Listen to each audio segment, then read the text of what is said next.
Most people don't regret cruises because they're bad. They regret them because they booked the wrong one for the wrong reasons. And adult-only cruises are one of the easiest ways to get that decision wrong. Virgin Voyages claims to be the only major cruise line that's completely adults-only.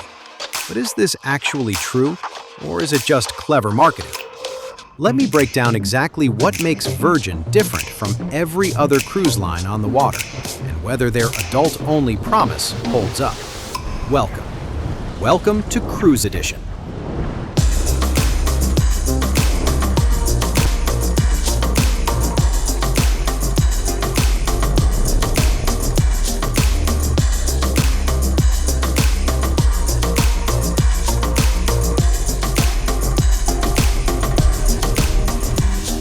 Let's go. The short answer is yes.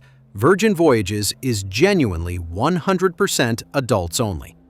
You must be at least 18 years old to step foot on any of their 4 ships, and this extends to everything: their shore excursions, their dining venues, their entertainment, even their app-based champagne delivery service. But here's where it gets interesting. They're not the only ones playing this game anymore.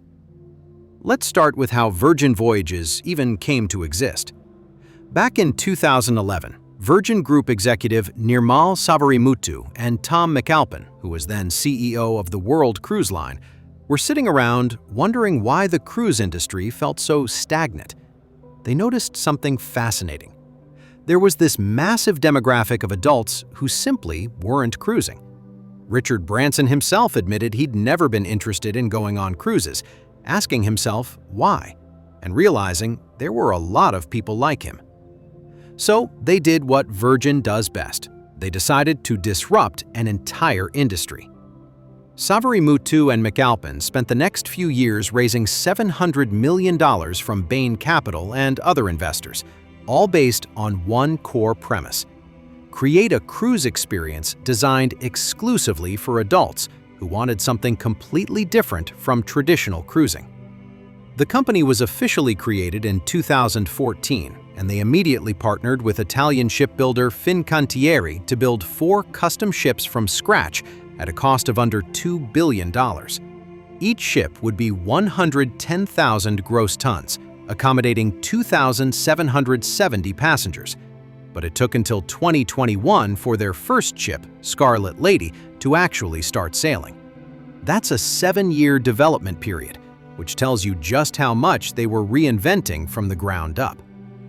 What makes Virgin's adult-only policy so different from everyone else? Most cruise lines offer adult-only areas on ships that primarily cater to families. Royal Caribbean has their solarium pools. Norwegian Cruise Line has Spice H2O and Vibe Beach Club.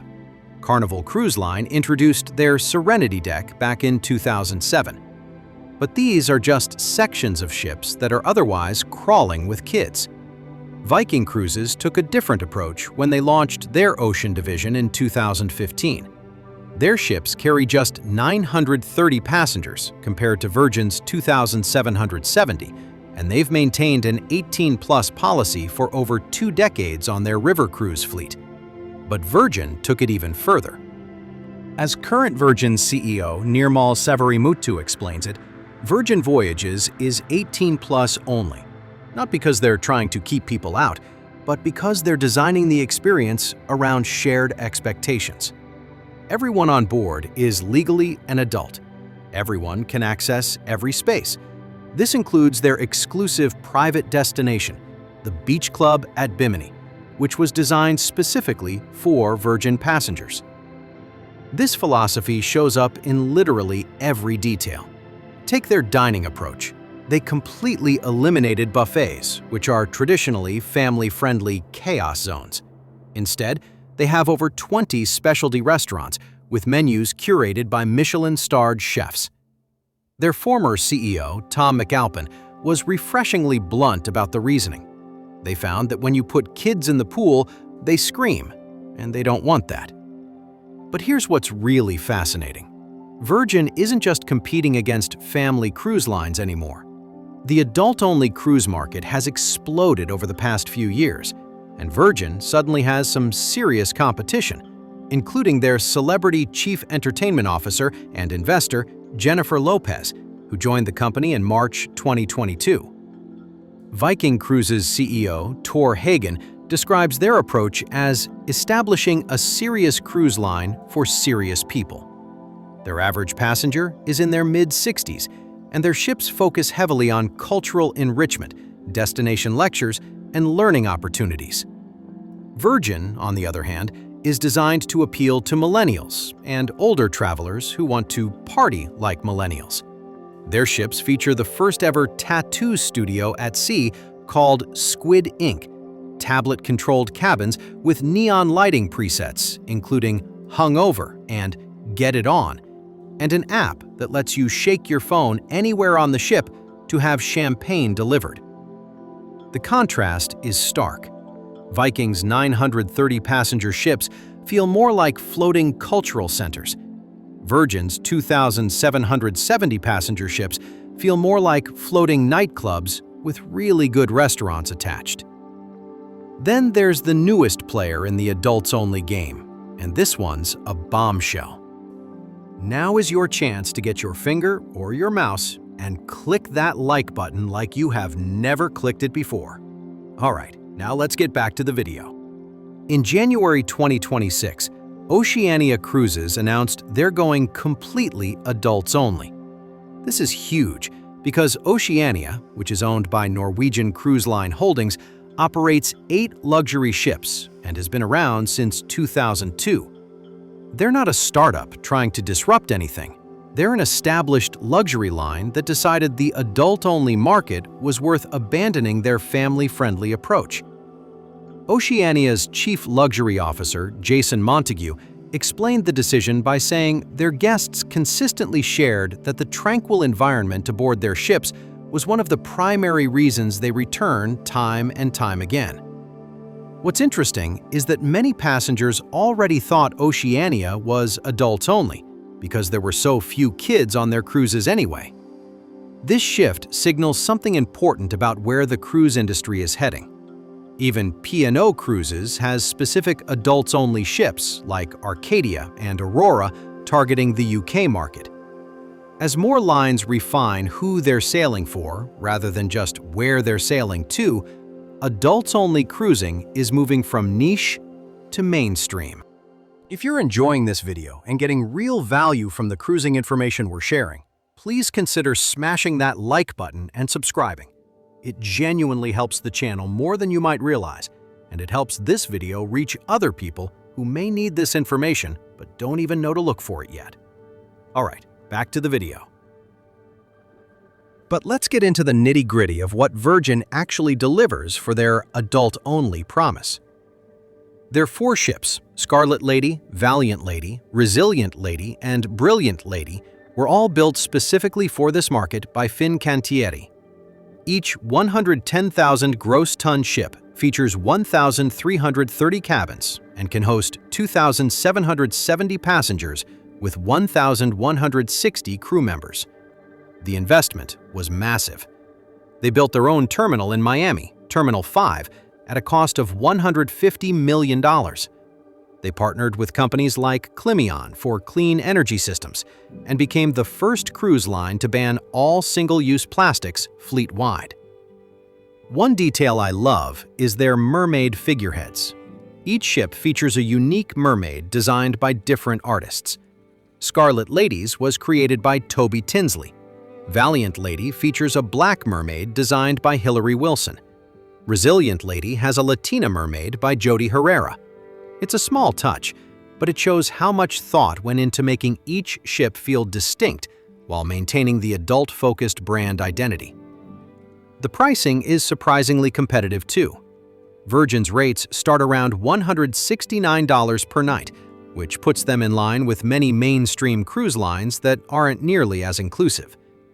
Their always-included luxury package covers over 20 premium restaurants, free Wi-Fi, entertainment, fitness classes, and drink packages, amenities that would cost hundreds extra on traditional cruise lines. Of course, not everything is perfect in Virgin's adult paradise. The reviews reveal some interesting tensions. Many passengers complain about the pool sizes. Apparently, having one small pool and one larger pool isn't enough for 2,700 adults who want to party. There are ongoing issues with their app crashing, which is particularly problematic since so much of the Virgin experience is app-based. Some guests have noticed significant price increases over the past few years. One comparison showed a 4-night cruise that cost around $650 per night in 2022, jumping to over $1,100 per night for similar accommodations in 2025.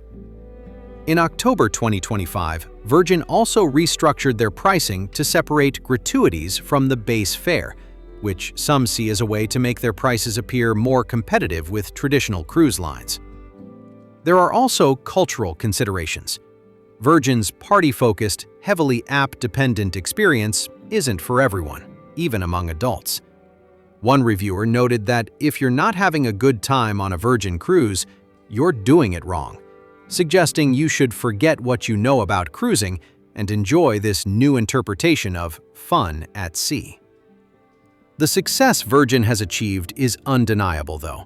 They've been named Travel Plus Leisure World's Best Megaship for 3 years running. In 2023, they swept all 5 awards in Cruise Critic's Large Ship category: Best Overall Cruise Line, Best Cabins, Best Dining, Best Service, and Best Value for Money. What's particularly interesting is how Virgin's success has influenced the broader industry. Carnival recently announced they're expanding their SEA program, sailings exclusively for adults, with invite-only cruises for guests 21 and older. These feature expanded casino access and themed parties, clearly borrowing from Virgin's playbook. The timing of all this is fascinating when you consider broader cruise industry trends. The Cruise Lines International Association reported in 2024 that over 30% of cruising families had at least 2 generations on board, with 28% having 3, 4, or 5 generations sailing together. The industry has been pushing hard toward multi-generational travel, yet simultaneously, we're seeing this counter-trend toward adults-only experiences. There's also Saga Cruises, which focuses exclusively on passengers 50 and older, creating another distinct segment in the adults-only market with their own unique approach to mature travelers. Richard Branson's vision from the beginning was to create something for people like himself, successful adults who had never been interested in traditional cruising. As he put it, at Virgin, they've spent the last 50 years disrupting other industries, such as aviation and hotels, by putting the customer experience at the heart of everything they do. The question now is whether Virgin can maintain their competitive edge as more established players enter the adults-only space. Viking has the cultural enrichment angle locked down with their 930 passenger ships. Oceania, backed by Norwegian Cruise Line Holdings, is coming for the luxury culinary market. P&O has their dedicated adults-only ships Arcadia and Aurora targeting the British market. Saga focuses exclusively on passengers 50 and older. Virgin's sweet spot seems to be adults who want luxury without stuffiness, technology without complication, and sophistication without pretension. They're betting that there are enough people who want to feel like they're at an exclusive resort that happens to be moving across the ocean rather than on a traditional cruise ship. Looking at their innovations, this bet seems to be paying off. They introduced the cruise industry's first annual pass for $120,000, allowing unlimited cruises for a full year. They became the first cruise line to accept Bitcoin payments. They deployed cutting-edge satellite internet, combining SES Cruise M-powered with Starlink Pro technology. So is Virgin Voyages really adult-only? Absolutely, completely, 100% yes. But they're no longer unique in that approach. What makes them unique is how they've interpreted what adult-only should mean. Not just the absence of children, but the presence of experiences designed specifically for adults who want to feel like sophisticated rule breakers. Whether this approach continues to work depends on how well they can maintain that balance between luxury and rebellion, between exclusivity and accessibility, between disruption and delivery. Based on their awards, reviews, and expansion plans, it seems like they've found something that resonates with a significant segment of adult travelers who were waiting for someone to ask, "What if cruising was actually designed for you?"